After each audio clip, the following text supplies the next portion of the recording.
What we have here is the second strain, or the second part, of the famous Maple Leaf Rag, which was printed as far back as 1899 and constituted, ragtime that is, constituted the popular piano music of the time. It evolved fairly quickly, however, into something else called stride piano. And the interesting thing about stride piano is the way the bass changed. What you had originally was just what piano players called an umpa bass. Umpa, umpa. Stride people got a lot more playful with it and a lot more interested in technical challenges, so that instead of going from here to here, it would perhaps go from down here to there. And they began to work separate melodies out in the bottom of it, which were usually played by the fifth finger, so that you'd have a separate melody.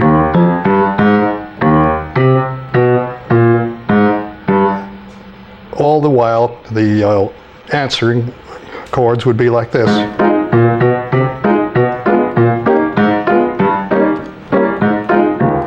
And it wouldn't necessarily be only the downbeat of the bar, it could be a couple of other places.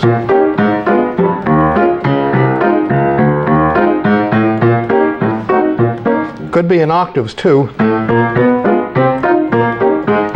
Could be in tenths later on, when a gentleman named Fats Waller began to fool with it.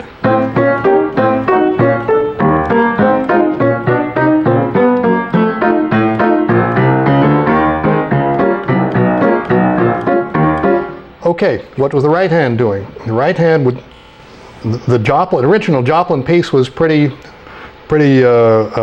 swinging in its own way, but they loosened it up so that it was more of a triplet rhythm instead of. It came out.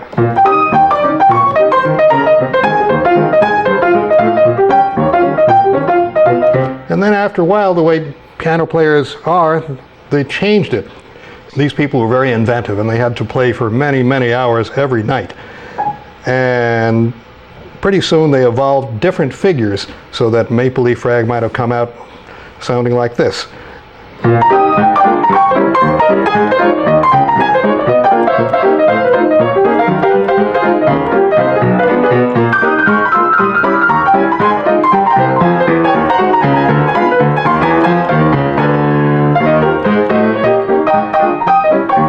And then this is the nature of jazz. The original melody was long cast aside, except maybe referred to now and then.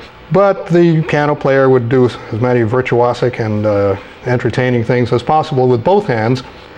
And pretty soon, this constituted a separate form of jazz piano playing. The form of the original piano solos were, like ragtime was, based on marches. And then the same elements could be applied to almost any pop tune.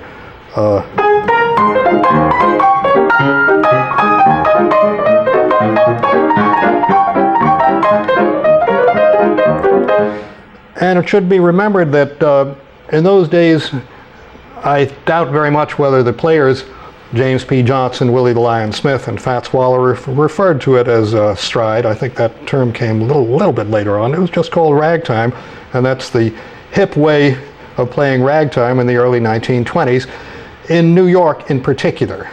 Other players perhaps were in Baltimore and other northeast cities, but as far as we know, the three people I mentioned were New Yorkers, and they played endlessly and with tremendous invention night after night in Harlem in New York.